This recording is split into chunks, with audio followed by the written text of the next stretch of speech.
Nexus 2 ni zo'r holatdagisini, ishi yo'q, kam yurganini qidirib yurganlar uchun navbatdagi Nexus 2 avtomobili to'g'ridan-to'g'ri egalaridan video ostida va video kommentariyasida egalari nomerlarini qoldiramiz. 2010-yilda ishlab chiqarilgan Nexus 2 komplektatsiya lyuks konditsioner, motori eng jaydari sodda motor, Sons Trambler. Bosib o'tgan masofasi probegi realniy 166 ming kilometr yurgan.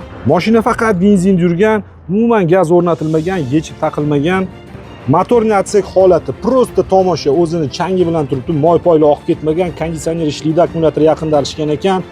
Gemorroy deyiladi ustalarning tilida, gemorroylari hali yorilmagan, treshina bermagan, ideal holatda, texnik holati ham umuman hech qanaqa ishi yo'q. Motor, ходовой korobka umuman hech qanaqa ishi yo'q. Balonlari ham yangi holatda. Salon qismiga keladigan bo'lsak, akkuratniy salon, chexol poligi bor, eskiroq bo'lsa ham Pioneer magnitofon o'rnatilgan, video registrator o'rnatilgan, усилитель kolonkalar o'rnatilgan, orqada turibdi. Signalizatsiya Magicar bor. Kuzovi deyarli toza holatda, bitta kichkina pitnosini hisobga olmaganda, mana shu joyda kolenka bir yoq tarafida bir qarich joy pitno qilib sepilgan, bu zanglaganiga bilganlar biladi. Qolgan joylar 100% toza holatda o'zimiz tekshirdik. Sizlar ham bemalol любой ustaliga tekshirtirib olishingiz mumkin. Narxiga keladigan bo'lsak, narxi $5200. Ozgina o'tib beradigan joyi bor ekan.